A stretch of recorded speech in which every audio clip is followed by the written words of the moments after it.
Ya, suara saya sudah siap terdengar ya.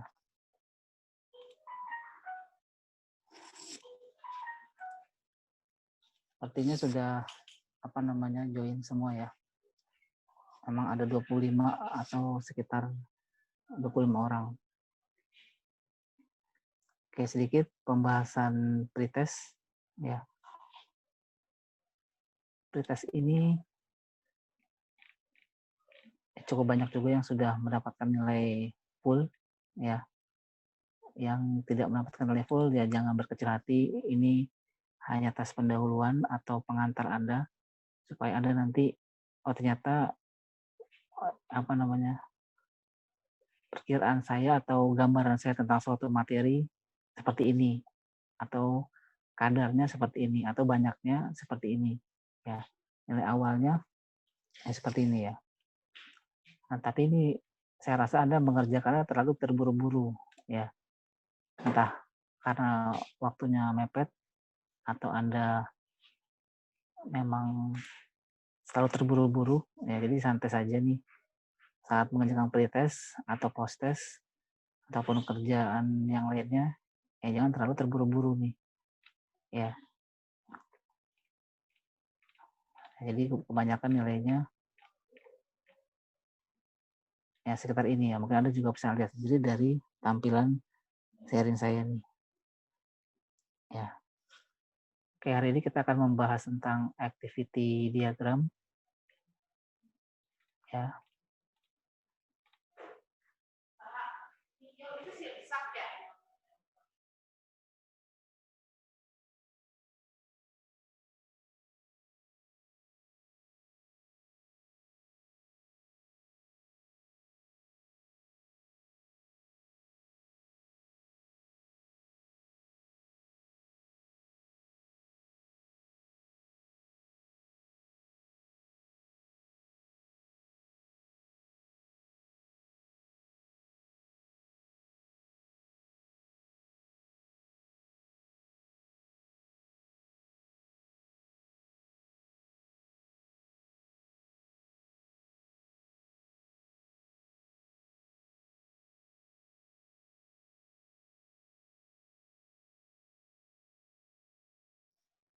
Oke, kemudian sebelum beranjak ke diagram activity, oke boleh sambil kuis lagi ya.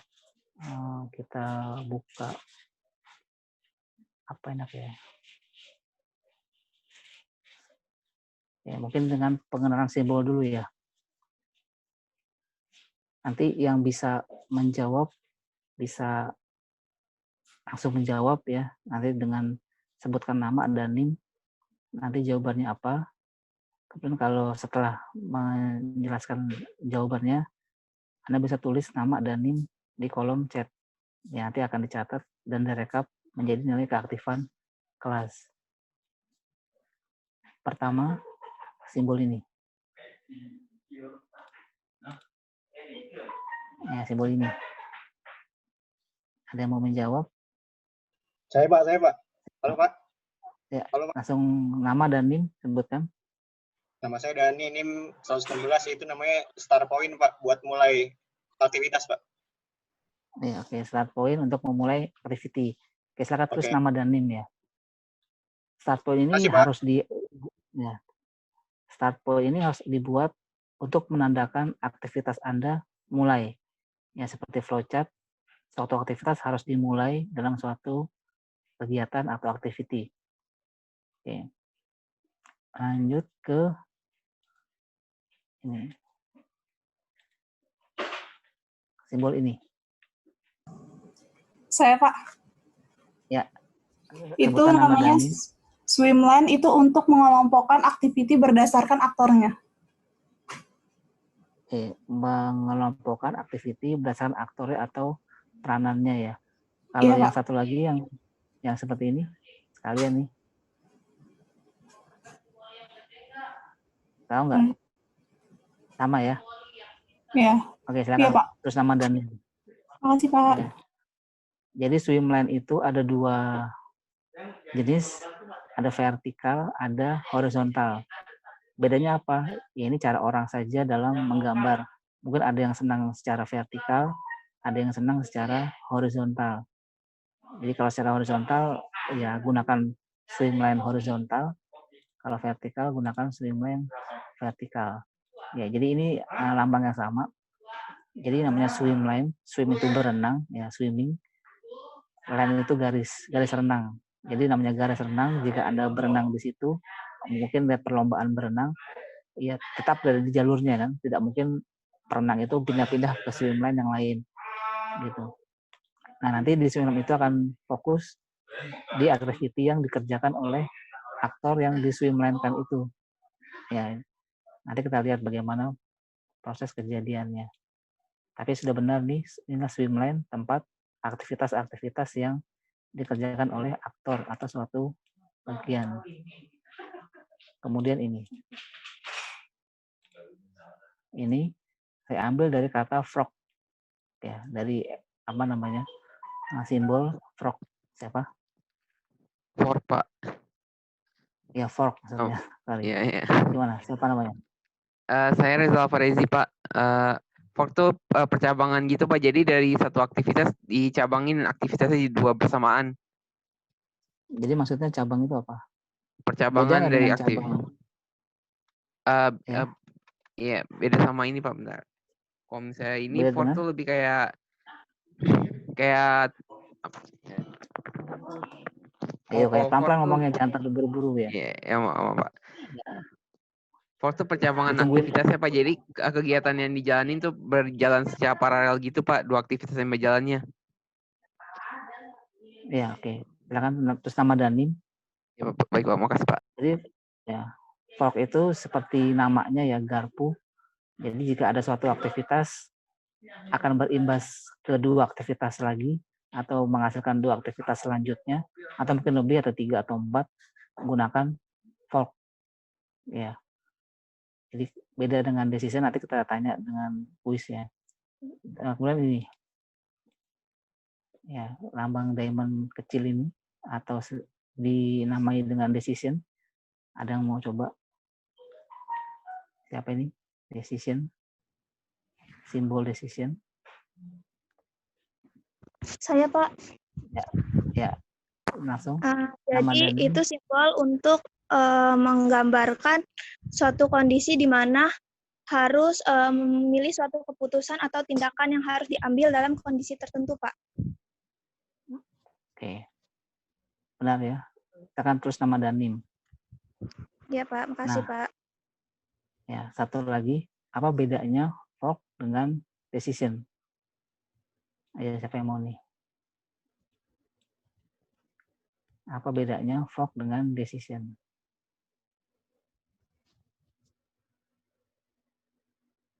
Kan sama-sama percabangan atau menghasilkan dua jalur. Ya. Apa bedanya? Izin menjawab, Pak. Ya, silakan. Nama dan NIM. Namanya Alvira, NIM-nya 1810 Perbedaannya itu simbol dan kondisi yang digunakan, Pak. Nah, yang ada kondisi yang mana? Yang ada kondisi yang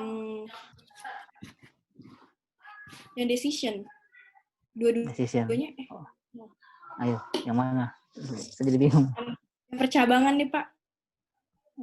Percabangan decision. Yang fork. Fork ada decisionnya, ada kondisinya. Kalau yang Kalau ada decisionnya kalau yang ada decisionnya yang ini. Yang decision. Yang ada kondisinya yang decision. Ya. Iya. Oh, yang forknya nggak ada ya, forknya. Oke, silakan tulis nama dan NIM di kolom chat. Jadi untuk decision, percabangan itu harus ada kondisi yang terpenuhi atau tidak terpenuhi. Ya, makanya dia pengambilan keputusan. Untuk yang fork, ya memang dua-duanya harus dijalankan. Ya, tidak ada pilihan itu. Mau satu kegiatan, kemudian bercabang menjadi 2 atau 3 kegiatan. Nanti kita lihat contohnya. Untuk yang fork, semua kegiatan yang keluar dari fork itu adalah harus dikerjakan. Ya. Kalau yang decision, tergantung kondisi. Kalau terpenuhi kemana, kalau tidak terpenuhi kemana. Nah, ini sudah familiar ya di flowchart diagram. Kemudian ini, ya, saya ambil dari apa namanya MERS, sama ya dengan decision. Tapi ini lambangnya MERS. Ada yang mau coba nih?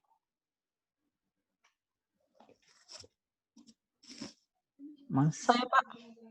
Ya, silakan. Nama dan Merge itu, nama saya Warda Nur Azizah, NIM-nya Ya. 1810512090. Jadi merge itu untuk menyatukan decision pad yang sebelumnya menggunakan decision note, Pak. Kalimat mudahnya apa? Kalimat mudahnya. Kenapa, Menggabungkan Pak? dua kalimat mudahnya. Menggabungkan dua ini sih, Pak, kondisi dari decision. Menggabungkan dua. Emang decision dapat digabungkan? Habis dari gimana ya, percabangan. Pak? Dari ya habis ada percabangan. Mau nanti kan pasti kan harus ada disatuin lagi, Pak. Ya, untuk kalau mau aktivitas selanjutnya. Ya, oke. Terima kasih. Nama dan NIM ya, silakan tulis di kolom chat. Jadi untuk Pak. decision ini, ya untuk menggabungkan kembali atau mempertemukan dua aktivitas. Jadi jika ada dua aktivitas yang memang akan bertemu di atau akan mengerjakan satu aktivitas selanjutnya, maka digabungkan dengan simbol merge, gitu ya. Jadi dua aktivitas ini yang mungkin sebelumnya memang tercabang, atau memang bercabang berdasarkan kondisi atau tidak berdasarkan kondisi. Nanti kalau ingin bertemu atau ingin mengerjakan satu aktivitas setelahnya, ya satu aktivitas setelahnya, maka digabungkan dulu. Ya, nanti kita lihat ada yang boleh atau tidak ya. Nah, ini semua sudah. Oke, terakhir nih. Yang kayak telur ceplok. Ya, Pak. Ya, nama dan NIM. Siap, silakan. Itu endpoint, Pak. Endpoint. Endpoint itu apa? Akhirnya dari sebuah activity. Oh, saya tanya endgame ya. Endpoint kenapa harus diakhiri? Biar sistemnya selesai. Oke. Jadi udah nggak berjalan lagi. Terima kasih. Ya, terima kasih atas penjelasannya. Silakan tulis nama dan NIM. Satu lagi belum nih ternyata nih, yaitu yang ada panahnya. Nah, ini yang ada garis panah ini simbol apa dan arti dan kegunaannya apa? Ayo yang mau nih? Atau sudah habis orangnya? Sudah menjawab semua? Belum ya? Ayo nih panah nih. Mudah. Saya, Pak. Ya. Terus silakan sebutkan nama dan NIM ya. Saya Alia Nur Ramadhani, NIM-nya 18105120092. Itu namanya control flow, Pak. Ya, artinya? Itu fungsinya itu untuk menunjukkan bagaimana kondisi suatu aktivitas terjadi pada aliran kerja dalam tindakan tertentu, Pak. Bahasa kamunya gimana? Nggak usah baca nih. Jadi bahasa kamu Jadi dia itu kayak menunjukkan urutan kegiatannya, Pak. Nah, kan mudah kan? Urutan kegiatan atau kegiatan selanjutnya ya. Iya, Pak. Oke. Ya, terima kasih. Terus nama dan NIM ya. Jadi kalau baca itu ya bacanya susah gitu ya. Kemudian nggak ngerti juga apa yang kamu baca. Jadi pakai bahasa sendiri aja gitu ya. Jadi control flow itu untuk menunjukkan aktivitas dari mana ke mana sesuai dengan panahnya.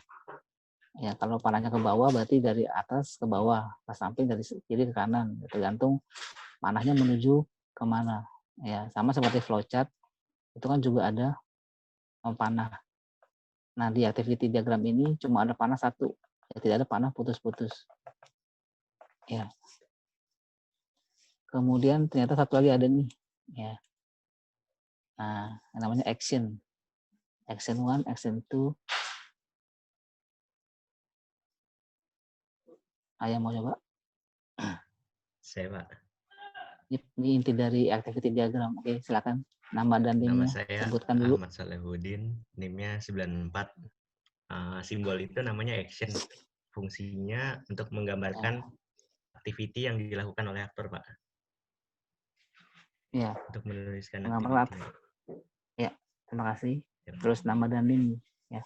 Ya, terima kasih. Ini lambang action ya untuk menggambarkan dan menuliskan activity name ya, atau nama aktivitasnya. Nanti activity name ini akan ditulis dalam swimline dan akan berkontrol flow satu dengan yang lain gitu ya. Oke, itulah simbol-simbol diagram dalam activity diagram. Mungkin lebih familiar karena pernah dijumpai di flowchart, cuman bedanya ada fork dan join atau ada merge ya. Tapi itu mudah lah karena kalau fork itu kan percabangan yang tanpa decision. Keduanya itu harus dikerjakan semua. Kedua atau ketiga atau keempat ya. Kalau ada 2 cabang, ya, dua-duanya harus dikerjakan. Kalau 3 ya tiga-tiganya harus dikerjakan. Nah, setelah percabangan itu mungkin ada kegiatan selanjutnya dapat dikumpulkan dengan join atau merge ya. Nah, contoh. Oke. Contoh activity diagram seperti ini. Activity diagram menggambarkan kegiatan dari sebuah use case atau case ya, atau dari beberapa use case. Jadi kalau nanti Anda membuat activity diagram, Anda mau menjelaskan nih, intinya Anda menjelaskan aktivitasnya dari sebuah case atau beberapa buah case. Jadi kalau Anda lengkap menjelaskan dari startnya sebuah mesin atau sebuah fungsi sampai akhir, sampai dia keluar, sampai selesai, itu bisa saja gitu, digambarkan dalam sebuah diagram activity. Tapi tantangannya kerumitan dan kompleksitas dari pembuatan diagramnya. Ya, misalkan seperti ini kan cukup kompleks karena diagramnya cukup banyak simbol activity-nya. Nah, kalau Anda menggambarkan dari sebuah use case, biasanya activity-nya sedikit. Tapi banyak ya, tergantung jumlah use case dari yang Anda punya. Kalau Anda menggabungkan beberapa use case, tapi harus sejalan ya. Itu bisa saja digambarkan dalam sebuah activity, maka nanti diberi nama activity yang baik ya, sesuai dengan aktivitas yang mengilustrasikan hal tersebut. Nah, di gambar ini ada yang mau coba tidak mencoba menjelaskan alur dari activity diagram ini. Ini gambar apa sih? Gitu. Karena di praktikum ini ada 2 kan tantangannya. Pertama, mengerti materi dari teori, mendalami konsep simbol-simbolnya. Dan yang kedua adalah menggambar simbol-simbol ini ke dalam Star UML atau tools UML lainnya. Nah, sebelum menggambar ke Star UML, Anda mau coba nggak? Atau yang sambil menunggu yang mau coba menjelaskan ini, Anda boleh langsung gambar dengan Star UML, pilih Add Activity, kemudian pilih Add Diagram, pilih Activity Diagram, kemudian coba buat. Gitu. Nah ya, yang mau coba siapa ini? Dibuka kesempatan kuis. Karena ini bentuknya alur, ya Anda jelas alurnya gitu ya. Kan lebih mudah ada start, atau sebelumnya dijelaskan dulu ada 3 swimline, atau sebelumnya lagi dijelaskan dulu ini ada activity, apa namanya aktivitasnya. Gitu. Ada mau coba nih? Atau terlalu susah? Rasa enggak ya? Ini sangat simpel, bahkan Anda sering melakukan ini. Ya, sebulan sekali minimal untuk mengisi kekosongan dompet. Ya, minimal sebulan sekali Anda lakukan ini. Mungkin sudah familiar juga. Nah, ada yang mau coba nih menjelaskan?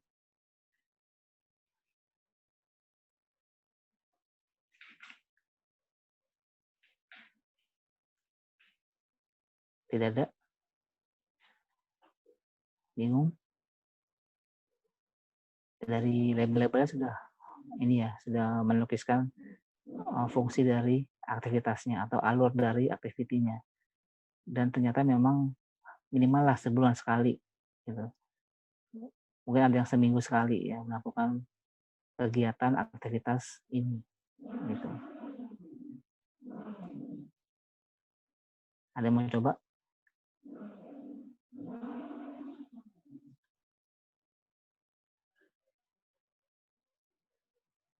Tidak ada nih.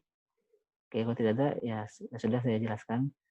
Mungkin juga Anda sudah bisa menjelaskan sendiri atau paham sendiri, tapi tidak bisa menjelaskan ya. Tapi nanti jangan dibiasakan untuk presentasi nanti akan menjelaskan diagram-diagram dari use case atau UML yang Anda buat nanti. Nah, sebentar saya cari spidol dulu. Nah, di sini ada swimline. Untuk membuat activity diagram, pertama kali Anda tentukan swimline. Ya, swimline ini didapat dari aktor yang sudah ada di use case. Ya, aktor dari yang sudah ada di use case. Tapi di suatu kasus bisa saja ada suatu penambahan swimline yang tidak ada di use case. Misalkan sebuah aplikasi. Ya, misalkan customer melakukan entry data pada sebuah sistem. Nah, sistem tersebut bisa tidak dilukiskan dalam use case diagram. Jadi, swimline ini bisa berupa aktor atau memang sesuatu yang dari luar atau produk dari yang kita buat nanti. Nah, di sini swimline yang dibuat pertama customer, kemudian ATM, mesin ATM mesin, dan bank. Nah, mungkin sini kasusnya server bank ya, bukan bank secara bangunan. Nah, untuk kasus yang akan kita coba bahas ini adalah penarikan uang dari bank. Makanya tadi saya bilang mungkin Anda minimal sebulan sekali pernah melakukan ini. Nah, untuk membuat activity diagram berikutnya, setelah menentukan swimline, Anda tentukan swimline mana yang pertama kali memulai aktivitas. Apakah customer, apakah mesin, apakah bank. Yang memulai pasti customer ya. Karena mesin itu diam, ya komputer itu standby, idle. Jadi memulai adalah customer. Kita start di sini. Nah, kemudian selanjutnya adalah berikan langkah-langkah dalam penarikan uang atau kasusnya penarikan uang di ATM. Nah, langkah-langkahnya ya insert card, enter PIN. Nah, sebaiknya satu activity mewakili satu simbol. Jadi insert card, enter PIN. Kenapa mewakili satu aktivitas, satu simbol? Supaya nanti kalau ada kejadian yang perlu respon, dia dapat dibuat diagram aktivitasnya. Misalkan insert card. Insert card apakah selalu berhasil? Mungkin enggak juga. Misalkan tiba-tiba macet ininya, mesinnya. Atau mungkin ada kartu yang tertinggal sebelumnya. Atau mungkin kartunya terbalik. Jadi insert card keluar lagi. Atau mungkin tidak bisa masuk karena terbalik. Mungkin karena suatu kelengahan atau kelalaian kartunya terbalik. Nah, jadi usahakan setiap aktivitas dari penggambaran activity diagram, satu activity, satu simbol lingkaran atau elips ya. Insert card, nah mungkin di sini insert card tidak terlalu menggambarkan kejadian yang tadi saya katakan. Langsung kita next ke enter PIN. Kenapa ini tidak digambarkan? Ya karena di ATM pun sudah ada petunjuk untuk memasukkan kartu. Ya, ada gambarnya kan di situ. Jadi ya tidak mungkin terbalik atau orang juga akan khawatir kalau akan terbalik. Ya, akan merepotkan dalam pengurusan kartu. Kemudian customer enter PIN. Nah, jadi dua kegiatan ini yang dilakukan oleh customer. Atau customer lah yang melakukan kegiatan ini. Nah, selanjutnya gimana? Selanjutnya ATM akan meneruskan PIN yang di input pada bank. Nah, di sini ada unik nih. Ya. Ini perhatikan, kalau decision-nya sebuah flowchart, ya, ada kondisinya ada di tengah simbol decision ya pada flowchart. Misalkan A sama dengan 3, berarti akan menanyakan A, apakah A sama dengan 3. Berarti kondisinya ada di dalam decision. Itu kalau flowchart. Kalau diagram aktivitas, decision-nya ada di luar, membentuk satu aktivitas. Ya, jadi aktivitas yang sebelum decision itu hal yang dipertanyakan. Authorize. Kemudian kemungkinan output-nya invalid or valid. Benar atau salah. Ya. Nah, di sini diulangi lagi, mungkin banyak yang salah dan memang nanti akan banyak revisi banyak, maksudnya semester lalu banyak yang revisi atau banyak yang salah dalam menuliskan kondisi di suatu diagram activity. Untuk kondisinya ditulis di luar atau di activity sebelumnya. Ya, ini kondisi.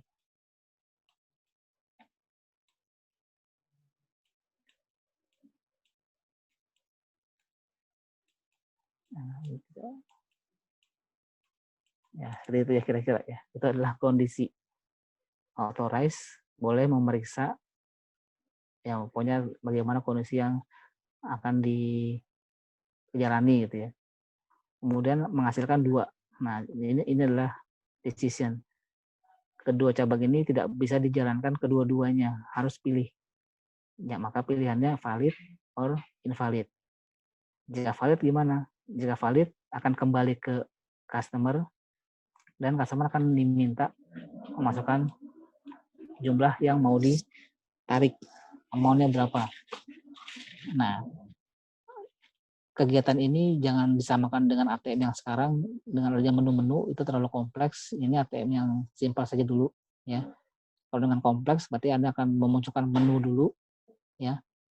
Tampil menu, nanti Anda mau pilih apa, jadi sesuai dengan aktivitas yang sebenarnya. Kalau ini kan ATM-nya simple, simple ATM.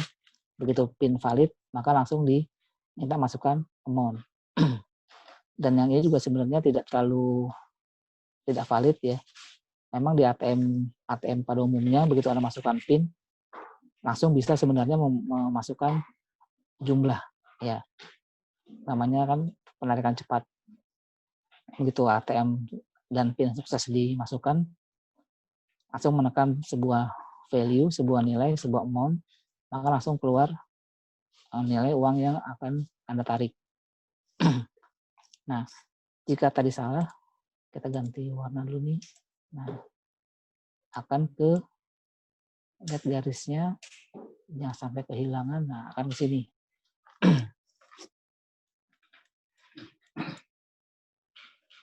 Yang benar ya sini ya.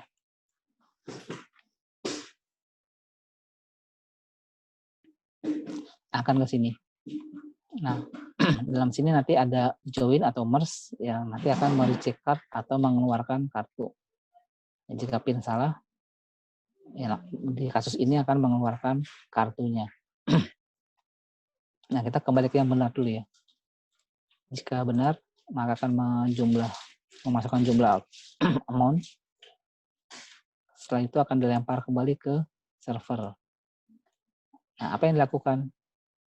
Setelah Anda memasukkan jumlah nominal, maka server akan atau si mesin ATM akan mengecek jumlah saldo. Wajar nggak nih saldo yang ditarik nih? Saldo yang ditarik harus apa kira-kira?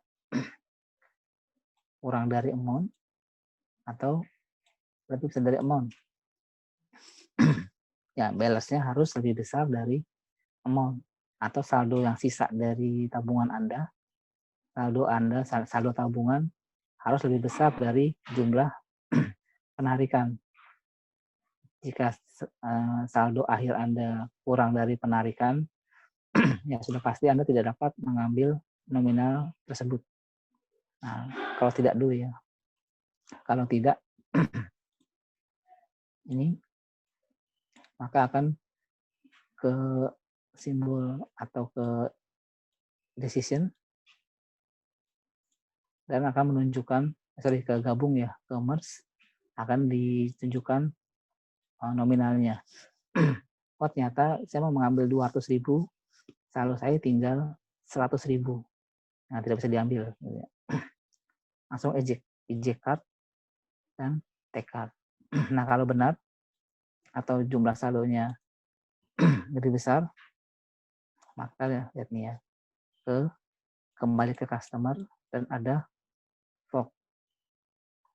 Fork ini akan menjalankan dua kegiatan, yaitu take the money, take money from slot, dan debit account.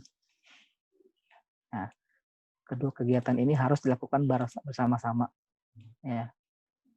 Saat uang keluar, maka saldo Anda akan terdebit atau berkurang ya. Saldo Anda akan berkurang dan tercatat di pembukuan bank, kemudian kembali lanjut ke sini, ke join, dan akhirnya menunjukkan saldo akhir yang tadi selesai ditarik, kemudian eject card, dan kartu akan Anda ambil. Nah, ini kira-kira gambaran untuk penarikan sebuah di ATM ya, penarikan uang di ATM. Jadi intinya dalam diagram activity ini, Anda membuat kegiatan yang runut, yang sistematis, sesuai dengan kegiatan pada use case. Jadi di activity memperlihatkan bagaimana si fungsi dari aktor itu bekerja. Ya, apakah ada streamline bantuannya, seperti misalkan mesin ATM, atau misalkan interface sebuah sistem, atau bagaimana. Gitu.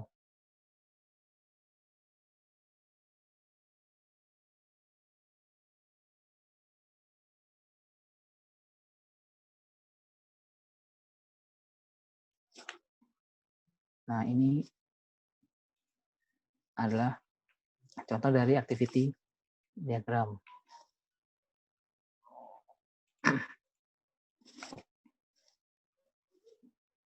Nah, data lain bisa Anda buat seperti ini. Ya. Jadi intinya bagaimana Anda mengalirkan sebuah aktivitas. Ya, nanti aktivitas itu terdapat dalam swimlane mana. Ya. Aktivitas ini, nah aktivitas ini atau beberapa aktivitas ini terdapat di swimlane yang mana. Jadi tidak tertukar. Jadi selain tidak tertukar, berarti aktivitas ini adalah milik dari aktor yang mana. Gitu ya. Misalkan bagian gudang, dia tugasnya atau aktivitasnya apa saja? Memberi informasi, kemudian terima barang dan faktur misalkan. Jadi di beberapa aktivitas ini ada yang dapat ditanyakan dan dijawab. Misalkan ke supplier nih. Apa kegiatan atau aktivitas supplier dalam apa? Dalam sistem atau dalam apa? Nah, aktivitasnya adalah terima SPP, kirim barang, terima SPBJ, konfirmasi pembayaran, terima pembayaran, dan buat kwitansi. Ini akan terlahir dari aktivitas-aktivitas yang di dalam swimlane. Seperti itu.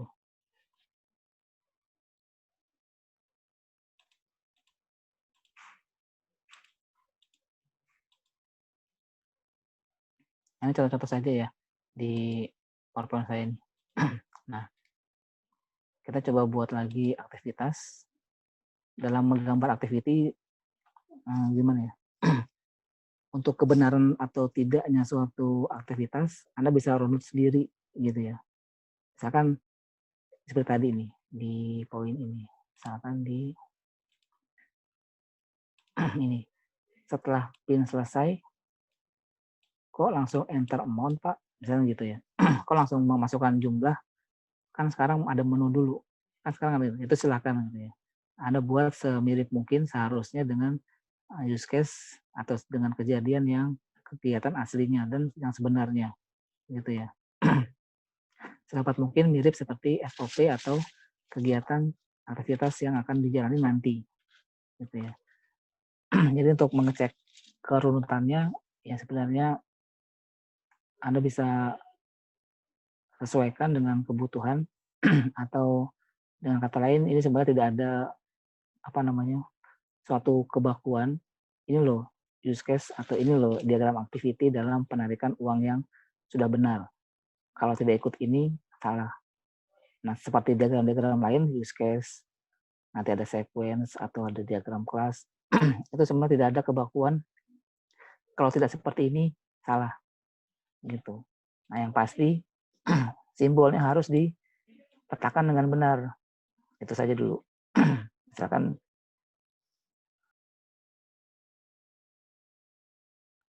Misalkan untuk kegiatan digunakan elips. Untuk panah digunakan sebagai alur, yaitu panah. Ya, untuk menggabungkan dan mencabangkan yang tidak ada kondisinya, ya, gunakan fork. Ya, tadi menggambarkan percabangan yang tidak ada kondisi. Jadinya semua yang percabangan tadi dikerjakan semua. Ya. Jadi untuk simbol-simbol ini, ya pada dasarnya untuk menilai benar atau tidaknya activity harus dilakukan dan dipergunakan dengan benar gitu. Jadi perkara setelah ini itu ini nanti bisa diuji dalam logisnya ya atau sistematiknya. Nah,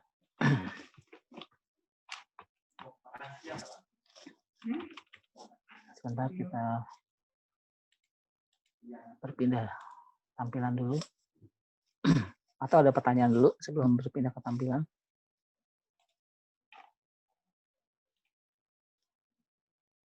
Ada yang mau ditanyakan?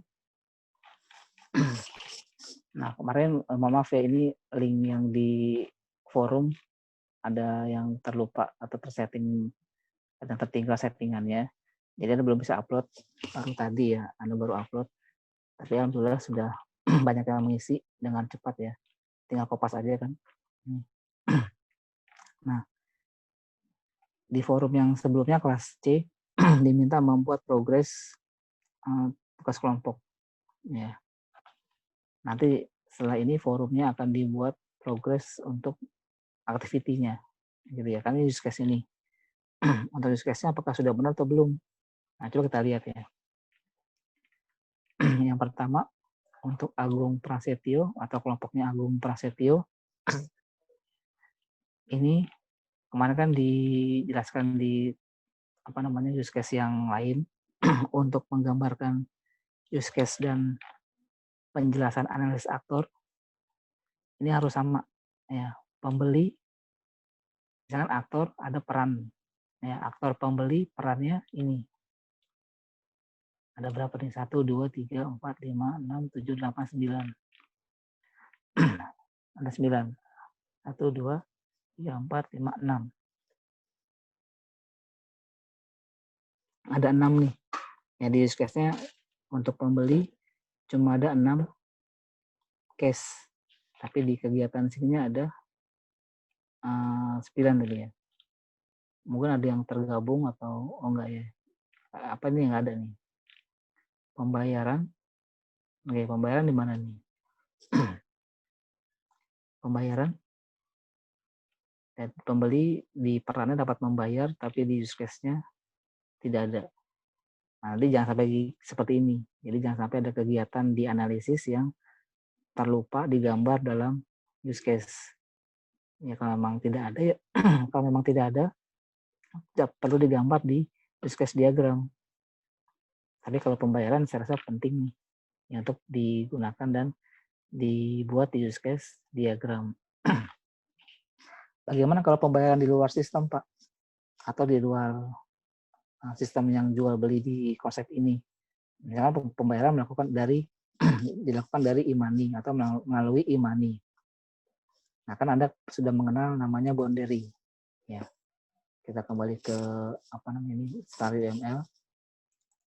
Kita add diagram, namanya diagram use case.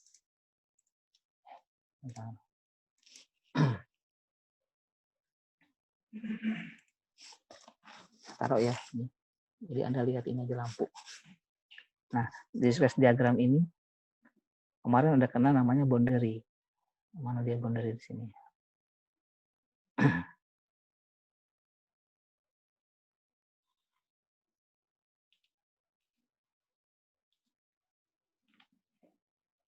Nah, sini package ya. Jadi use case diagram apa star UML ini diaturnya adalah package. Ini package, use case, frame.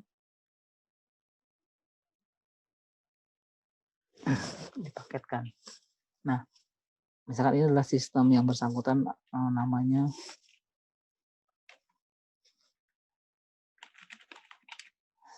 atau e-commerce lah ya. Nah, ini harusnya boundary ini ya, entah sudah frame nih. Nah, frame kan memasukkan dalam ini, oke ini e-commerce nih. Di sini ada aktor pembeli ya dia.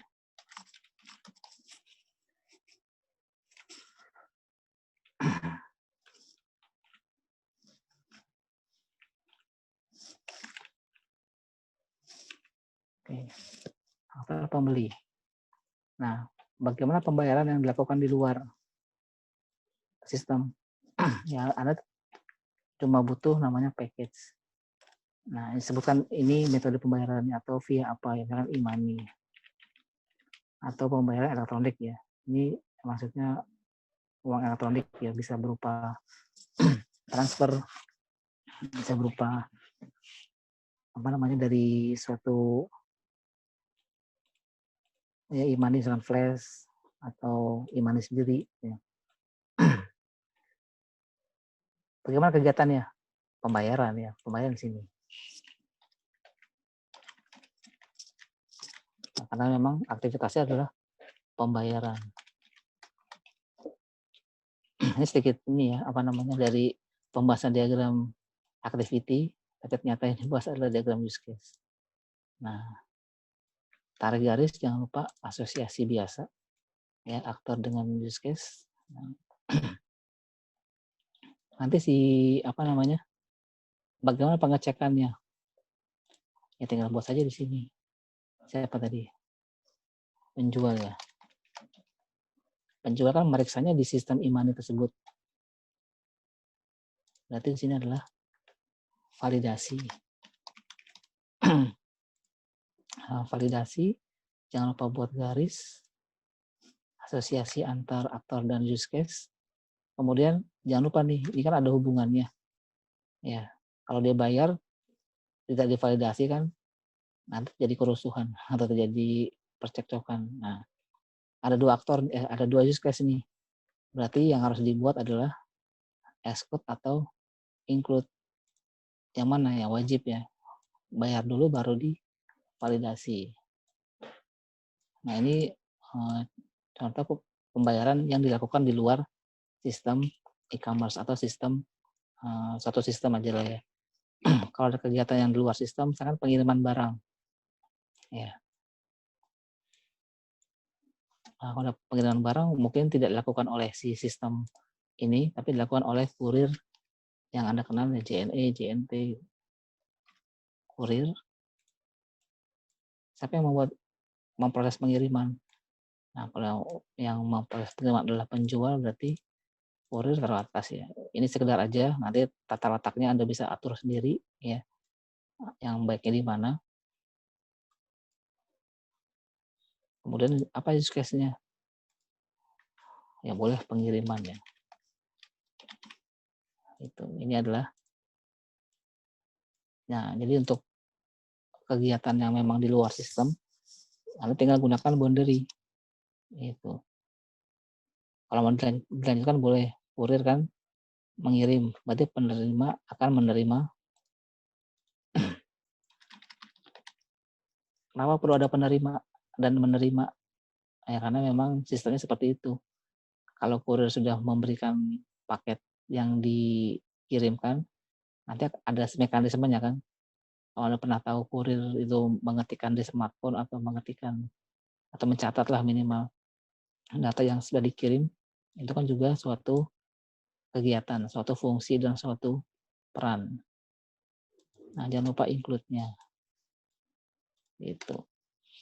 Nah, ini contoh ya pengiriman atau mekanisme yang dilakukan di luar sistem. Jadi jelas sistem e-commerce Anda ya, sebatas ini, ya sekotak ini. Sistem pembayaran e-money ya sebatas ini. Sistem kurir, ternyata kurir dan pembayaran di luar sistem, gitu. Tapi digambar supaya memang jelas dan takut nanti ada pertanyaan gimana pembayarannya, bagaimana pengirimannya. Nah ini jelas boundary-nya di luar dari sistem. Gitu. Nah, inti dari revisi pertama mungkin secara umum setiap peran itu harus tergambar dalam use case. Harus ya. Kalau tidak hapus aja di sini ya. Misalkan copot nggak ada nih, hapus aja dari analisis. Karena analisis adalah hal yang pertama dilakukan sebelum membuat use case. Gitu.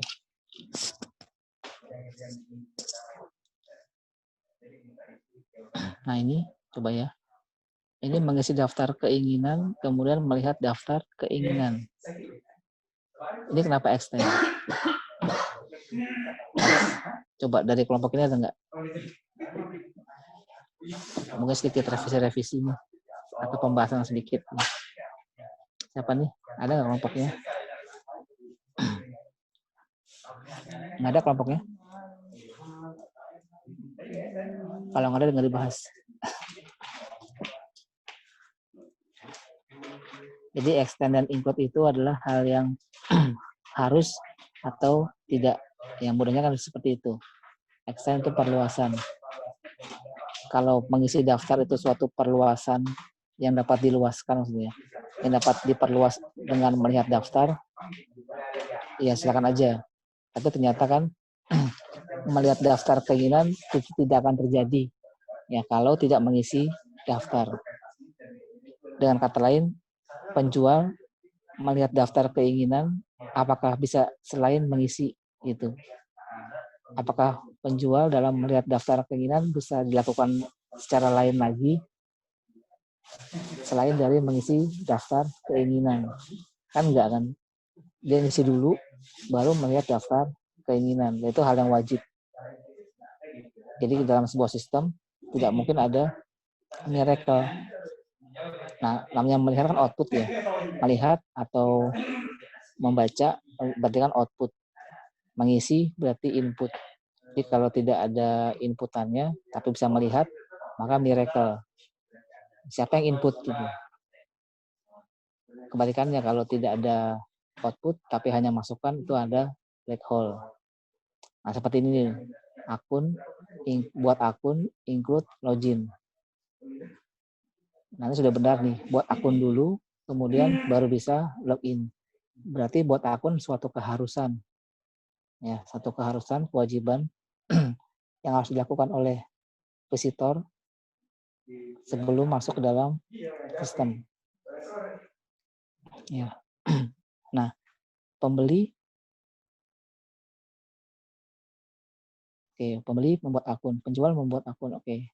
Nah, seperti ini ya. Kalau memang use case-nya untuk 2 orang, ya buatnya seperti ini. Gitu. Tapi ini aja nih yang perlu tadi revisi. Ya sama jumlah dari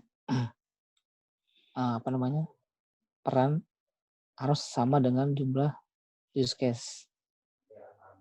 Nah, jadi tapi kan banyak Pak yang senang seperti itu. Itu tantangannya Anda menyusun use case, menyusun simbol-simbol, menyusun garis-garis.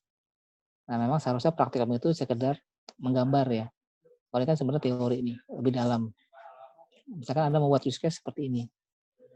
Membuat use case seperti ini, latihan misalkan.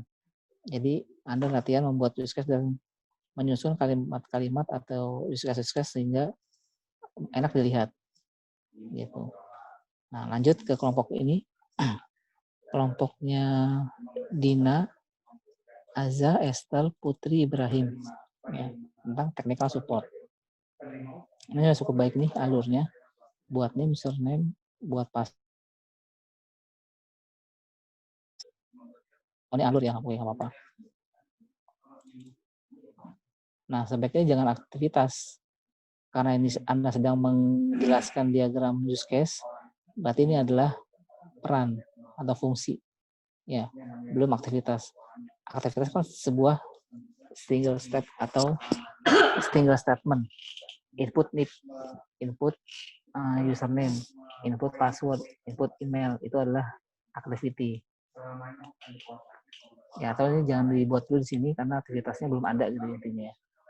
Ini buat saja apa namanya case-nya atau perannya.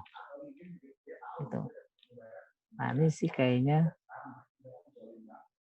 coba ya, teknisi mempunyai 4 use case di analisisnya. 1, 2, 3, 4. Oh, banyak nih, 5, 6.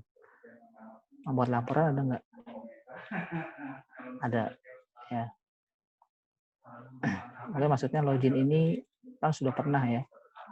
Kalau memang sudah pernah ya Anda bisa on-nya juga ada login ya. Apa nih nggak ada nih? Registrasi, ada logout, ada. Oh, di sini ya. Di next ini ya. Registrasi, kemudian verifikasi teknis. Nah, ini use case-nya terlihat per aktor ya. Per aktor. Jadi pegawai use case-nya ini. Meskipun ada input atau extend di dalamnya. Dan teknisi juga use case-nya seperti ini. Koordinator seperti ini. Nah, pertanyaannya ini kan tergabung dalam sebuah sistem. Ya. Sebuah sistem namanya ada nggak di sini? Ya, sistem manajemen technical support atau sistem manajemen supporting. Nah, artinya aktor ini harus kerjasama. Ya.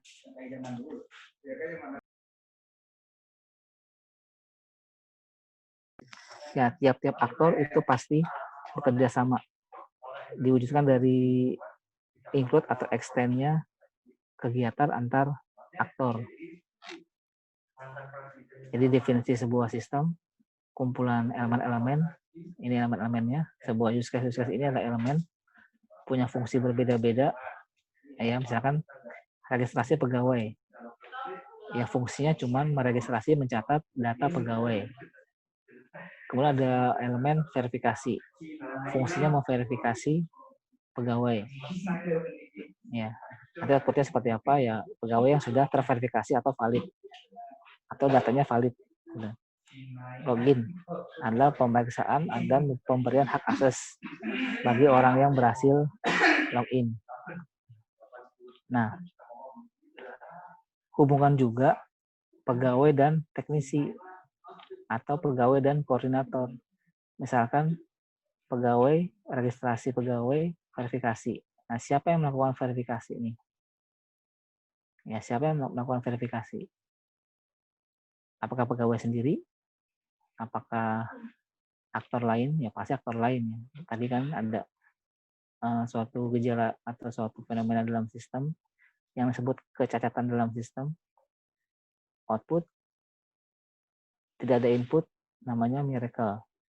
Jadi ini kalau verifikasi, tiba-tiba terverifikasi tanpa adanya proses input dan lain-lain, maka ini sistemnya masih miracle atau keajaiban. Nah, ini sepertinya sudah baik nih, ya. Tinggal membuat hubungan antar use case, antar aktornya, antar use case dalam aktornya. Misalkan verifikasi, ya siapa yang mau membuat verifikasi? Kemudian persetujuan problem. Nah, ini siapa yang membuat persetujuan, gitu ya? Atau nanti ada validasi dulu, atau nanti ada bagaimana? Nanti kan yang tahu cuma kelompok ini, gitu ya. Tapi ini cuman di learning saya yakin hanya sedikit ya hanya sepintas, jadi terkesannya kurangnya banyak. Nanti mudah-mudahan di PowerPoint, apalagi di paper, Anda bisa membuat penjelasan yang lengkap gitu ya. Pak, mau nanya, Pak. Ya boleh, yang mana? Berarti Kelompok itu mana? enggak apa namanya? Oh enggak. Aktor itu berarti harus selalu berhubungan, Pak, nggak boleh terpisah kayak gitu ya? Iya, dalam suatu penjelasan aktor ini dipisah boleh, ya. Tapi ruang lingkupnya masih penjelasan, misalkan hanya menjelaskan tentang satu aktor. Tapi kalau sudah mencakup sistem, Anda sedang menjelaskan sistem, berarti aktor-aktornya harus terhubung. Use case si aktor harus terhubung dengan use case si aktor lainnya, gitu. Kalau Anda sedang menjelaskan hanya aktor pegawai, boleh begini, boleh pegawai aja begini, ya, boleh.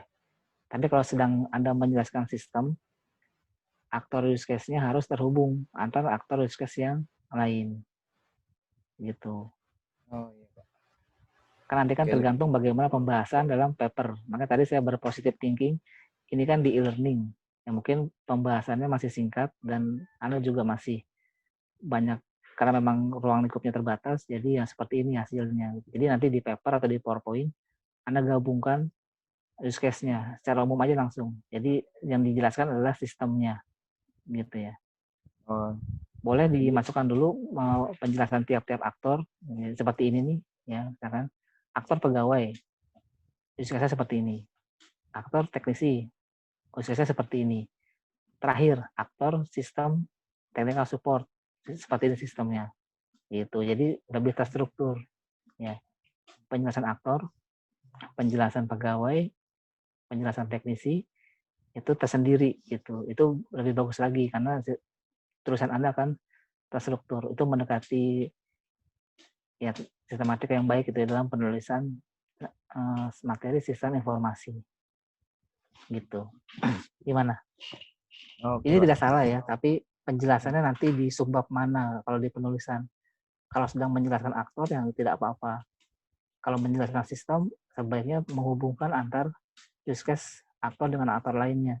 Gitu. Oke, Pak.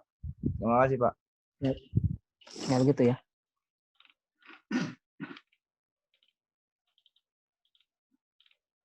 Ini udah ya. Terakhir lost and found, temukan dan hilang dan temuan, barang temuan. Ini sudah cukup rumit ya, ininya use case-nya. Pastinya dibuat dengan sedemikian rupa dengan baik ya. Tapi sepertinya keterhubungan antar use case yang saya tadi bilang itu masih minim atau belum terlihat. Misalkan di sini hanya memperlihatkan bagaimana moderator, user, dan admin sama-sama menggunakan fitur chat. Gitu. Nah, dalam lost and found ini pasti ada interaksi kan antara user, admin, dan moderator. Meskipun saya kurang paham maksudnya apa. Gitu. Ada user, ada moderator, ada admin. Apakah ini sebuah seminar? Apakah ini sebuah diskusi yang ada penengahnya? Ya, atau nanti bentuknya berupa apa? Gitu. Meskipun saya sendiri belum paham. Pasti kan namanya sistem tadi, setiap aktor tugas-tugasnya akan mempengaruhi aktor lain.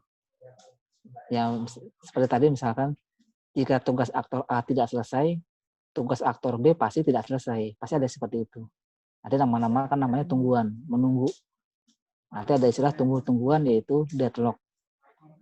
Saling menunggu, akhirnya sistemnya tidak jalan, akhirnya terjadi deadlock dan ya mati sistemnya, nunggu-nungguan gitu. Itu pasti terjadi dan mungkin terjadi. Ada juga fenomena ketiga berarti ya. Adanya miracle, adanya black hole, dan bisa terjadi deadlock. Karena adanya tunggu-tungguan. Nah, tunggu-tunggu itu nggak salah, tapi nanti bagaimana Anda menjaga supaya tunggu-tungguan tadi tidak lama gitu ya. Ada selesainya. Di sini belum terlalu terlihat namanya tunggu-tungguan atau deadlock ini, karena memang sistemnya belum memungkinkan. Gitu ya. Nah, mungkin itu aja nih masukan untuk use case diagram. Pertama, dalam analisa Anda tentukan berapa peran, itu akan menjadikan jumlah use case dalam Bapak, aktor itu tersebut. halaman Bapak belum di-refresh, jadi masih ada yang baru ngumpulin, Pak. Oh gitu. Udah refresh dulu ya. Sementara apa tadi? Begitu simpulannya. Apa namanya? Dalam analisa berapa jumlah peran itu akan menjadi jumlah use case.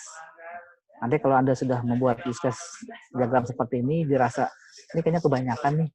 Anda bisa mapatkan, misalkan di kalimat yang mirip atau use case yang mirip, ternyata ada duplikasi di situ. Nanti Anda lihat lagi gitu ya.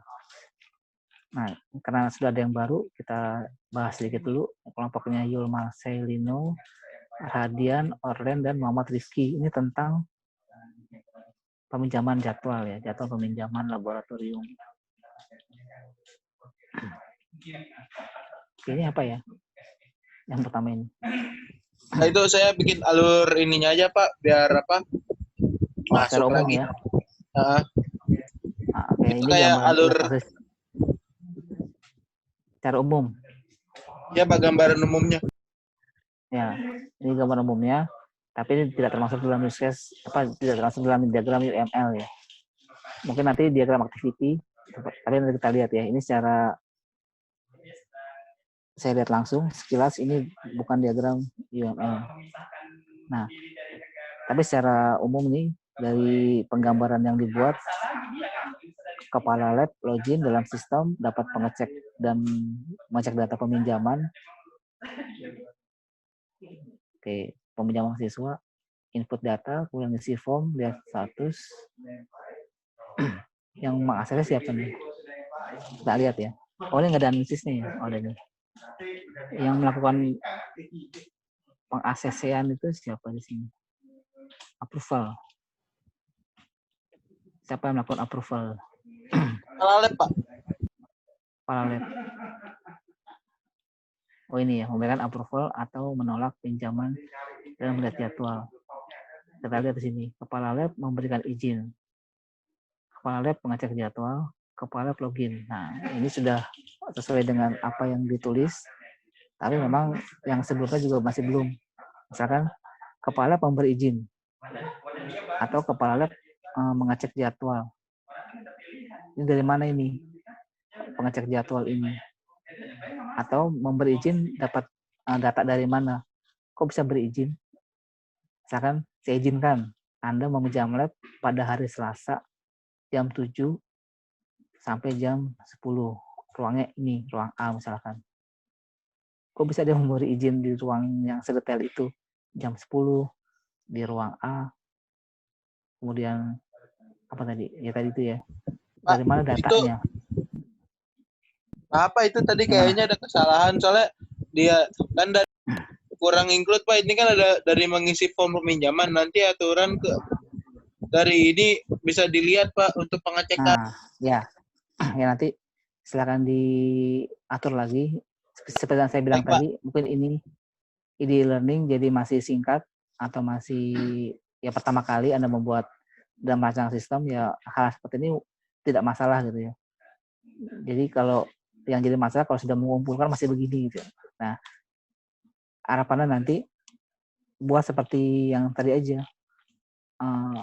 Use case pada aktor dituliskan, kemudian jika ada hubungan antar use case, Anda buat gitu ya, input atau extend. Jadi yang kemarin alur dari macam-macam keterhubungan atau asosiasi aktor dengan aktor dengan use case dengan use case, itu dibuat gitu ya. Dan pasti akan ada itu asosiasinya, itu kan macam-macam atau jenis asosiasi. Ya. Nah, itu dibuat ya. Jadi jangan cuma seperti ini. Nanti akan membingungkan Anda sendiri dalam membuat diagram activity, diagram sequence, diagram kelas gitu. Sekompleks atau sedetail Anda membuat diagram use case, Anda akan memudahkan Anda sendiri dalam membuat diagram yang lainnya atau dalam memahami sistem dan mekanisme yang lainnya atau lanjutnya gitu. Ya, ini sudah sangat bagus nih, tambah diagram yang membantu kita untuk memahami sistem dan maksud tujuan Anda. Gitu. Nah, kelompok 3, Reza Alvarezi, Wardah, Alia, Dina. Nah, ini soalnya ya. Hint dan ini jawabannya. Analisis kebutuhan, solusi,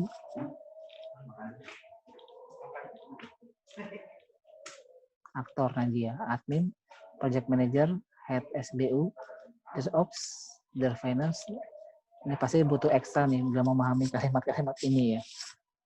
Ini sudah sangat baik nih memberikan istilahnya. Nah kan, kita coba perbesar ya di sana.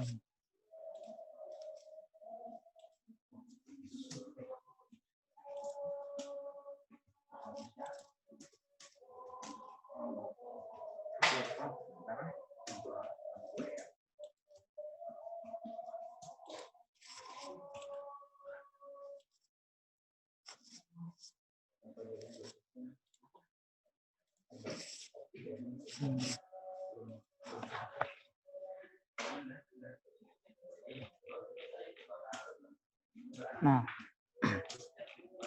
ini saya rasa sudah lengkap nih use case-nya. Sampai kita terbaca ya. Kecil gitu maksudnya. Oke, kita coba dari handphone. Oh, nggak kelihatan ya? Ini ya, sharingnya ya.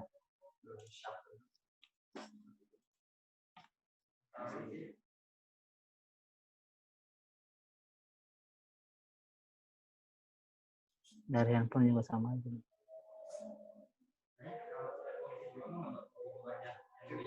Oke, tapi dari apa namanya, simbol-simbol yang digunakan ini sudah ada nih ya. Misalkan dari project manager, ini ada suatu aktivitas yang sebelumnya terinclude dari use case lain ya. Nah, ini sudah sangat baik nih. Dari gambaran garisnya saja dulu yang terlihat ada keterhubungan antara use case ya, extend atau include, kemudian keterhubungan antar ini ya, ini kenapa kayak dipaksakan nih aktor dear ops dan lain-lain ini dipaksakan ke pegawai ya. Itu karena punya ini Pak, interaksi yang sama, jadi garisnya lebih dikit gitu. Maksudnya? Jadi garisnya? Jadi itu aktor pengguna ini merupakan hasil generalisasi dari beberapa aktor Pak, selain admin. Karena dia itu punya interaksi yang sama ke sistem. Ya sebenarnya alasannya bukan interaksi sama persis, mempunyai ciri yang sama yaitu pegawai ya. Ini pengguna atau apa sih ini? Pengguna ya? Iya Pak, pengguna Pak. Nah, kalau pengguna berarti kurang tepat. Karena pengguna kan, siapa ya pengguna ya? Ada ya pengguna di sini? Ada Pak, di atasnya udah dijelasin. Ya, ya end user ya. Nah, ini kan pengguna nih. Pengguna kan katanya umum. Khususnya adalah project manager, dear ops, dan lain-lain. Nah, sebaiknya apa namanya? Project manager, dear ops, dan komite dan lain-lain ini kan pegawainya di suatu perusahaan kan. Pegawai suatu perusahaan. Nah, sebaiknya Anda mengeneralisasi sebaiknya Anda mengeneralisasi aktor yang mempunyai karakteristik sama, bukan tugas yang sama. Tadi tugas ya. Tugas yang mirip-mirip. Nah, jadi generalisasi itu mengeneralkan atau mengkhususkan, yang mengumumkan, membuat jadi umum aktor yang ini maksud. Jadi aktor itu berarti sama karakteristiknya. Kalau ada aktor pegawai, berarti yang khususnya itu masih boleh pegawai kontrak atau pegawai tetap. Nah, sekarang sedang gonjang-ganjing ya. Nah, pegawai itu kalau di sini kasus ini bisa dibagi menjadi dear ops atau project manager atau apa sih? Project head of SBU ya dan lain-lain. Nah, jadi kalau maksudnya general itu dari pegawai yang tadi saya sebutkan berarti itu benar.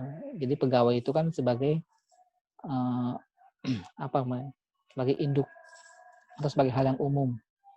Baru dikhususkan, ya tadi ada project manager, ada DirOps, ada finance, ada head of SBU, gitu.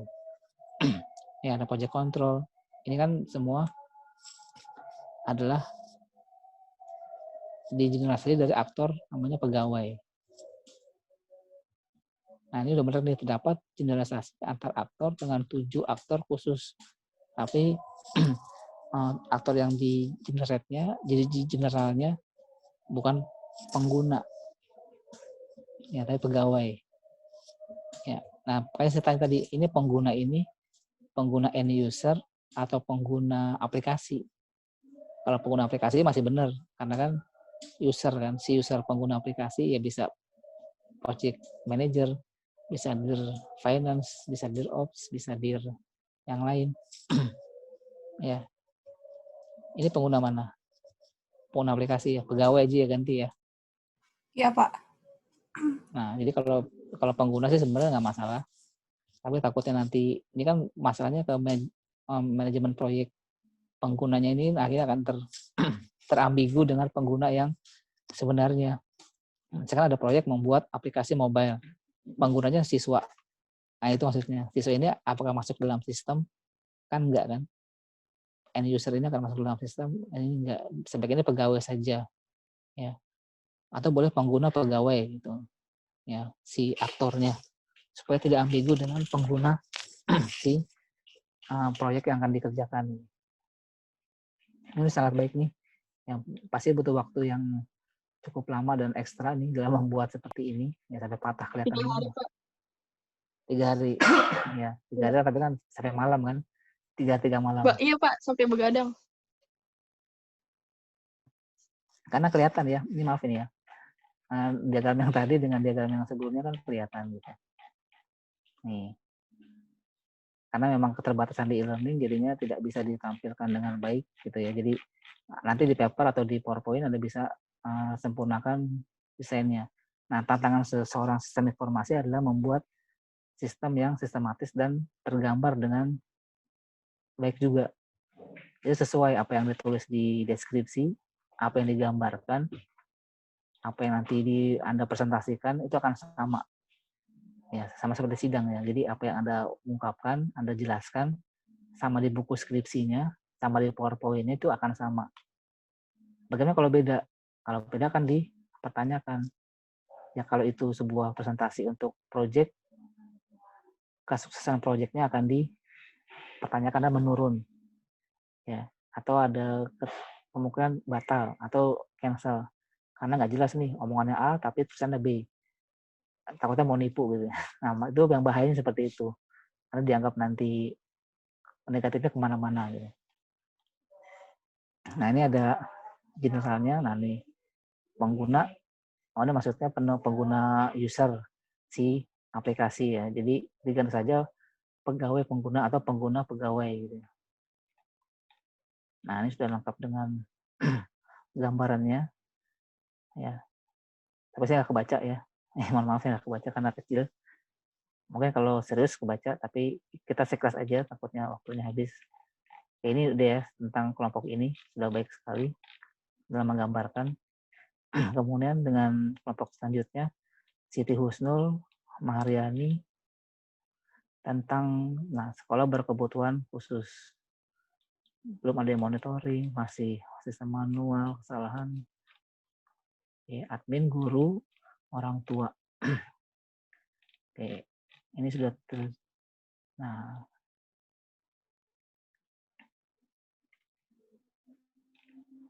guru,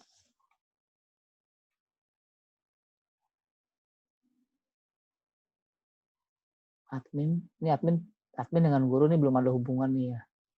Admin kan kegiatannya logout, menginput data siswa, dan menghapus data next and extend. Nah ini bener ya, menginput atau ini ganti aja di kalimat yang mudah yaitu manajemen siswa gitu dia. Nah kalau memang ini ada banyak nih ya, ada siswa, ada guru, ini mungkin tidak perlu disatukan. Nanti kalau disatukan Anda akan bingung membuat use case, membuat activity diagramnya. Karena kan activity diagram minimal dibuat dari sebuah use case. Kalau use case seperti ini, kalau sudah seperti ini use case-nya, bagaimana buat activity diagramnya? Sudah rumit ya. Membuat membuat aktivitas untuk menginput data siswa dan juga data guru dan juga data orang tua. Bagaimana aktivitinya? Ya, saya tidak menyarankan yang seperti ini use case-nya, tapi Anda akan kesulitan dalam membuat diagram aktivitasnya. Gitu. Nah, ini admin juga sebaiknya dipisah karena aktor guru ini melihat nilai. Dari mana melihat nilai? Ya entah dari guru sendiri menginput atau dari orang tua, nggak mungkin ya, atau dari admin menginput atau bagaimana ya.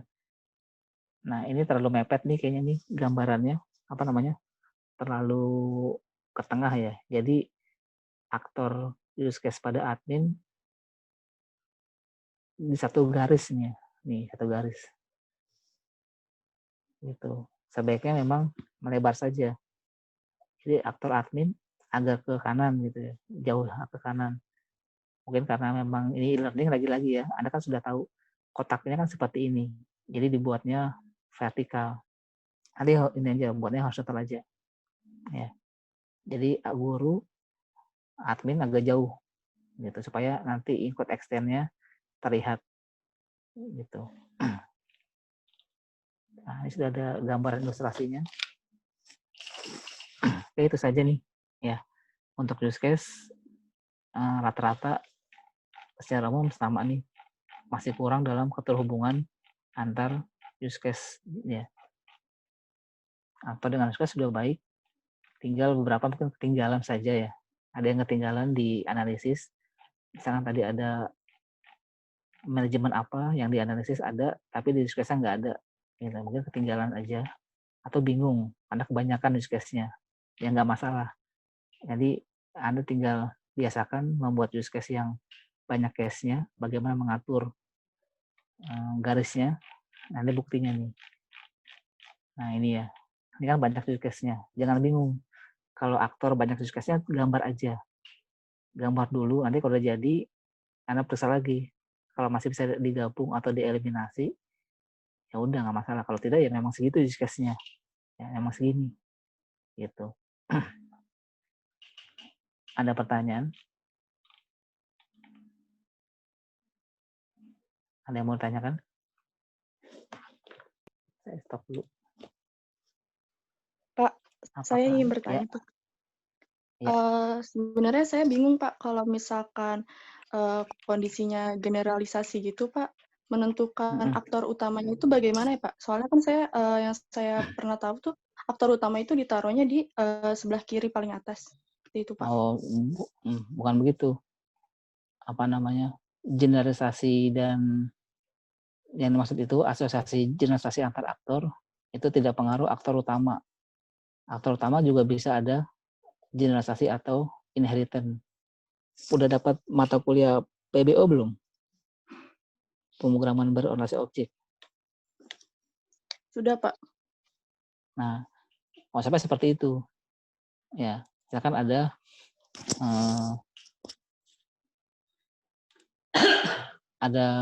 misalnya buah-buahan gitu ya. Nah, buah-buahan itu kan buahnya. Buah itu kan suatu hal yang umum.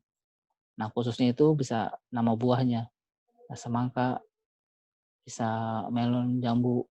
Tuh. Nah, contoh lain di kasus pegawai. Pegawai itu kan hal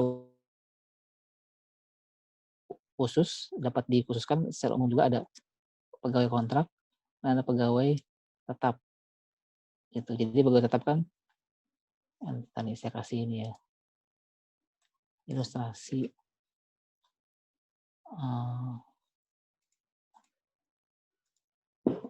Jadi cara membuat mana yang umum, mana yang khusus gitu ya. Ada pegawai. Ini kebaca nggak? Ada ya. Dan notepad-nya aja ya. Saya lagi bukanya. Nah, pegawai ini kan punya atribut nama, NIK, alamat, ada ya. Nama, NIK, alamat. Nah, secara umum inilah pegawai. Gitu. Secara umum inilah pegawai.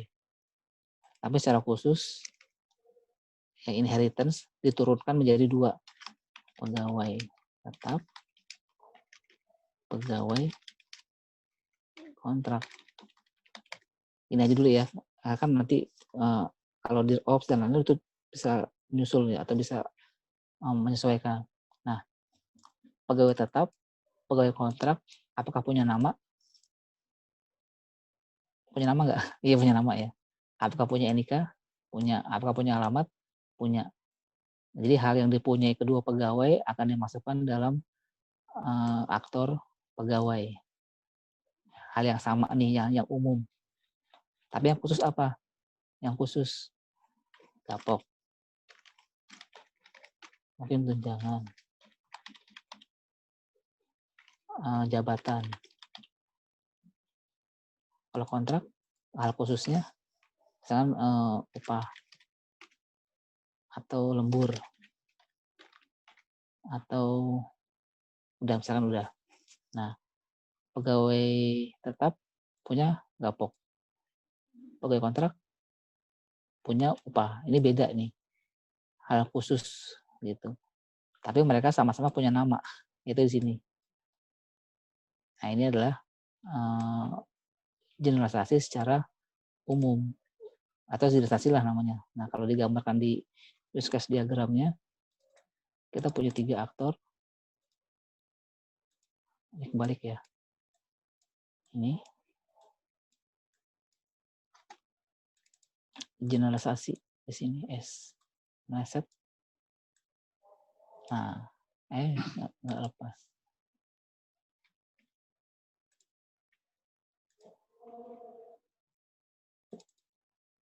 Ini agak susah membuat aktor dengan aktor. Sebaiknya kepala dengan kepala.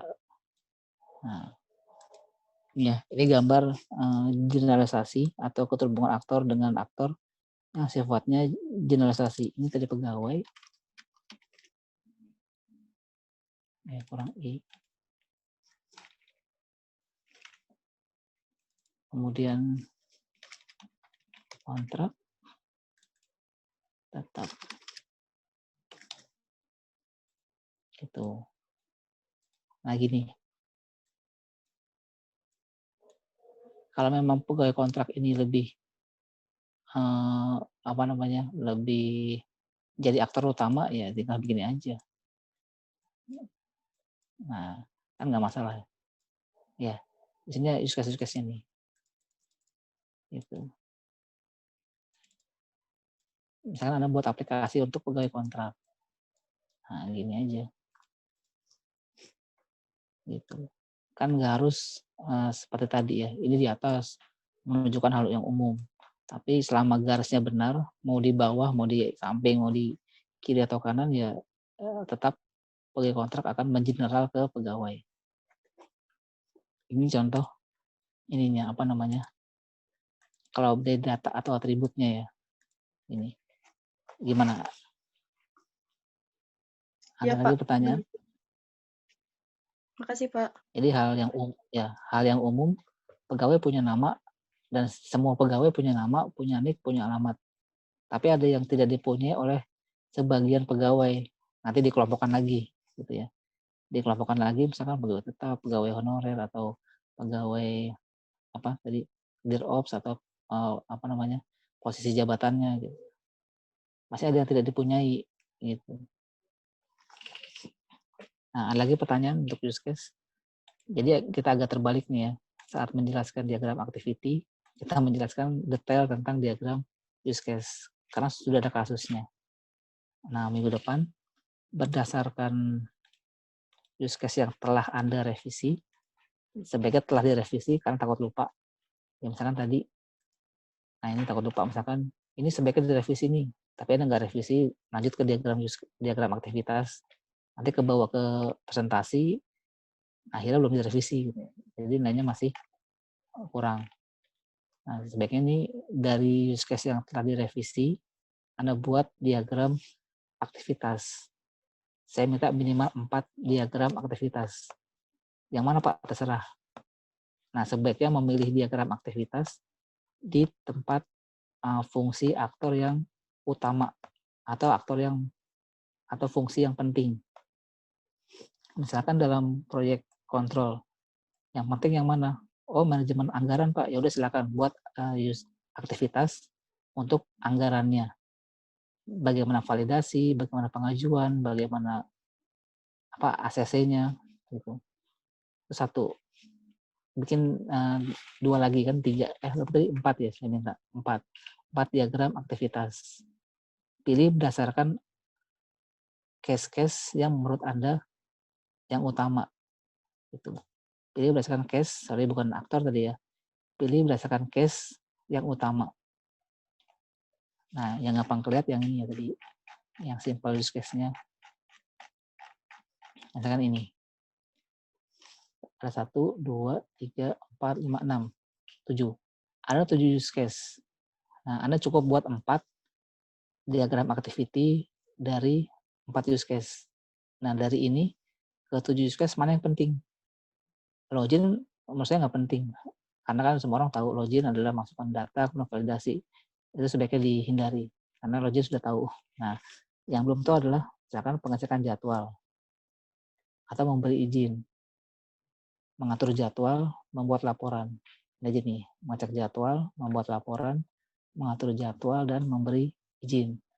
Isi form nggak usah, tinggal buka aplikasi atau pilih menu, isi form simpan.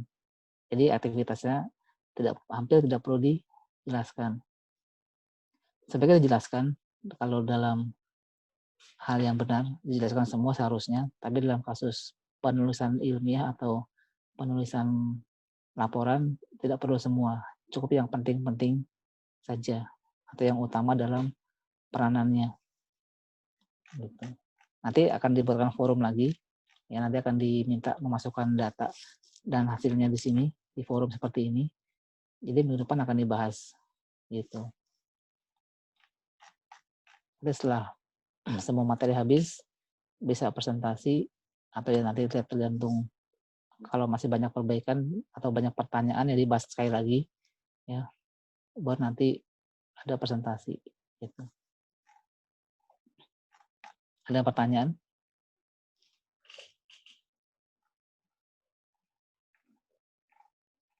Dan jangan lupa post testnya ya, nanti dikerjakan juga.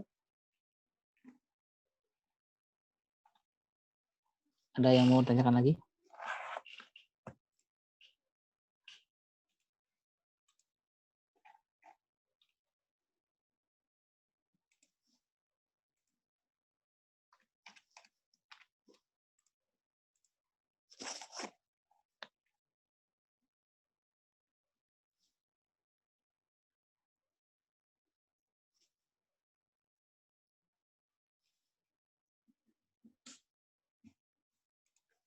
Bapak, ya. Saya mau nanya, kalau misalnya kayak kan quality plan, misalnya saya punya use case saya activity-nya quality plan. Itu kan di situ project manager berarti kan yang aktor utamanya kan Pak. Nah itu kalau misalnya quality plan itu kan ada membuat, mengedit, melihat itu kan beda. Itu berarti activity-nya kita jadiin satu atau satu-satu? Nah sebentar. Apa tadi namanya? Quality plan. Iya.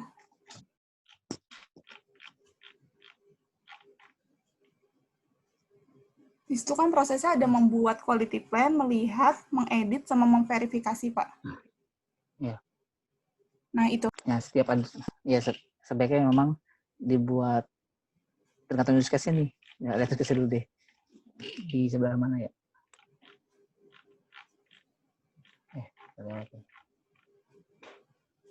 Di sini, Pak. Di sebelah manakah? Iya, nggak kelihatan. Di bawah pengguna project manager. Nah, ini. Yang garis pertama, project manager association pertama. Nah, ini ya, quality plan ya? Iya, Pak. Ini kan memasukkan quality plan. Tadi selain itu apa lagi? Verifikasi quality plan. Ini benar nih? Iya, di situ, Pak. Iya, jadi setiap use case ini memang harus dibuat aktivitasnya. Nah, oke. Kecuali gabung, misalkan activity diagram dalam membuat dan memverifikasi quality plan. Gitu. Jadi digabung nih, memasukkan verifikasi Ya, boleh lihat kan, sambil lihat juga. Itu boleh digabung kegiatan aktivitasnya. Jadi yang serupa, kayak tadi kan kamu bilang ada quality plan, ada input, ada periksa, ada apa namanya, ada lihat atau edit. Iya. Nah, itu bisa digabung satu aktivitas. Gitu. Asal di use case-nya memang ada nih. Misalkan memasukkan, mengedit, ya udah benar nih. Iya, Pak. Kalau mau apa namanya, semuanya benar ya. Mau Anda buat masukkan quality plan satu aktivitas, mengedit quality plan satu aktivitas, memasukkan komentar satu aktivitas, itu boleh gitu. Nanti tapi nanti konsekuensinya tulisan Anda akan banyak gitu ya, akan tebal, maksudnya halaman akan banyak. Tapi kalau Anda gabung di quality plan satu aktivitas, sudah termasuk lihat, verifikasi, dan edit, ya memang lebih sedikit lembaran laporannya, tapi ya begini nanti bentuk ini. Ya kompleks, ya ada garis ke sana ke sini gitu. Tapi sebaiknya memang digabung nih quality plan dan sefungsinya lihat, edit, atau apa namanya, ACC ya, verifikasi, itu satu aktivitas gitu. Pada akhirnya tergantung bagaimana menjelaskan dalam bab pembahasan. Ya. Gimana nih? Sebenarnya semua jawaban benar kok. Tapi kalau nanti apa namanya, ada misalkan ada jelaskan per use case, ternyata ada yang nggak ada gitu, edit nggak ada nih. Nah itu akan dipertanyakan nih, cara edit gimana ya? Cara mengedit quality plan, cara editnya. Nah, kalau memang sudah tergabung, nah, lebih baik nih tentang quality plan. Nanti yang berhubungan dengan quality plan akan menjadi swimline kan. Misalkan swimline ini ada project manager. Nanti ada swimline tentang head of SDU. Ada swimline tentang apa nih? Divisi siapa ini ya? Tentang divisi ini ya, tentang divisi ini. Dan ada project control. Gitu. Jadi nanti swimline agak banyak gitu.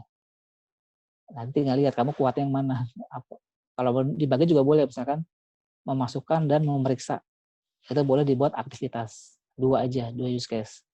Memasukkan dan memeriksa. Sampai verifikasi lah gitu ya. Itu boleh. Ya, kembali lagi tadi, bagaimana cara menjelaskan dalam pembahasan. Gitu.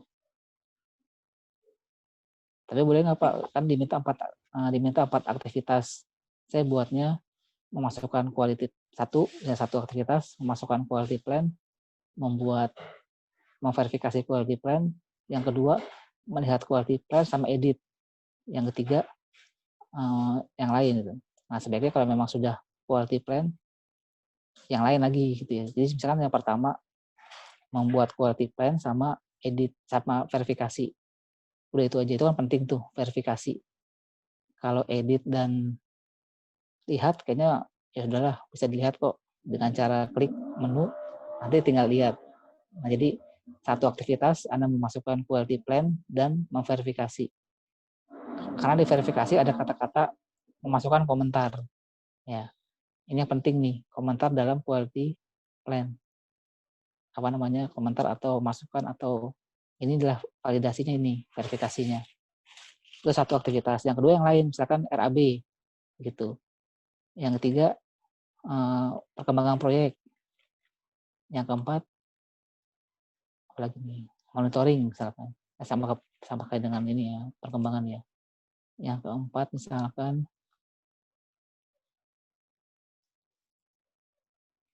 ya kalau sudah nggak lagi prosesnya, boleh lanjut ke ini yang lihat dan dan edit gitu. Atau yang ini boleh dia membuat monitoring, laporan monitoring. Atau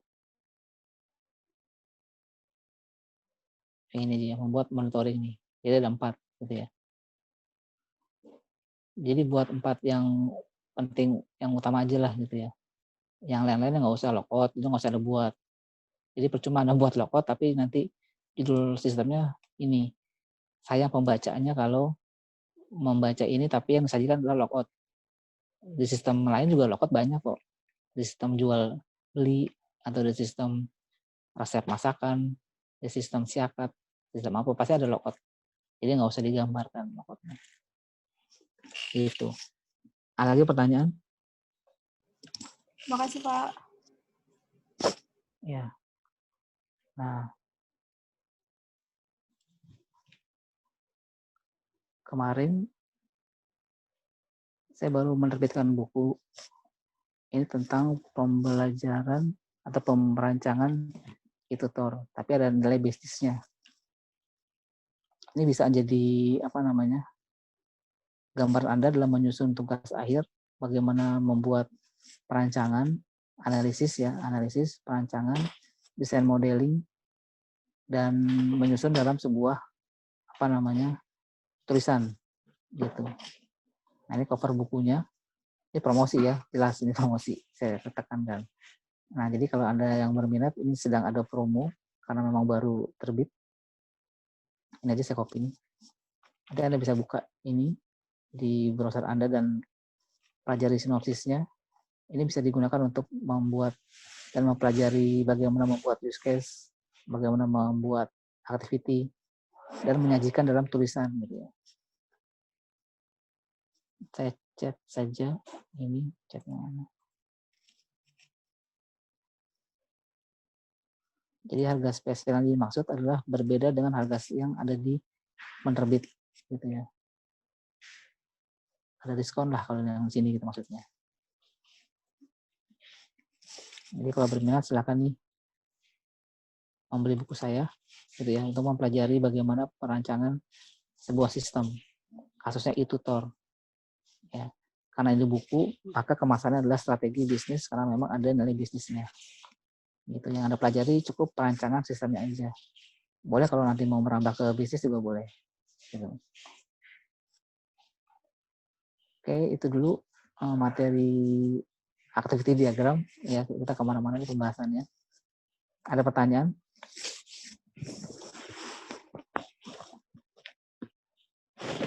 Ada yang mau ditanyakan? Tidak ya?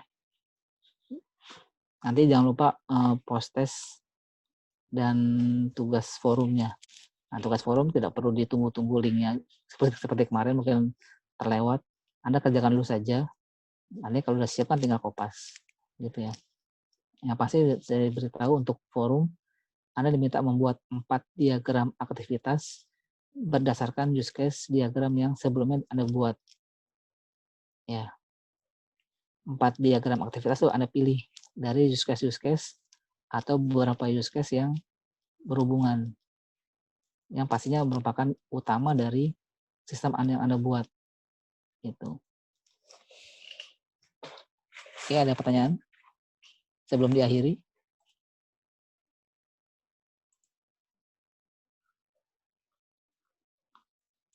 Kalau tidak ada pertanyaan, sebentar.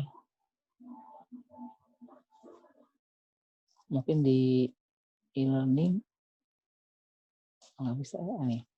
Mungkin di e-learning tidak saya upload PowerPoint. Ini saya berikan PowerPoint-nya. Langsung download nih. Setelah live mungkin tidak bisa download lagi. Ya, setelah saya live akan mati semua. Di kolom chat sudah terkirim materi PPT hari ini tentang activity diagram. Nah, mungkin Anda sudah paham juga ya.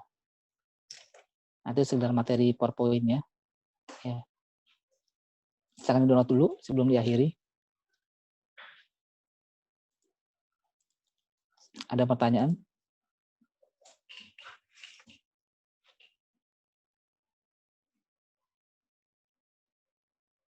Tidak ada? Oke, kalau tidak ada pertanyaan, saya akhiri praktikumnya. Kurang lebihnya mohon maaf. Wassalamualaikum warahmatullahi wabarakatuh. Waalaikumsalam warahmatullahi wabarakatuh. Terima kasih Pak. Salam Pak, makasih Pak. Terima kasih Pak.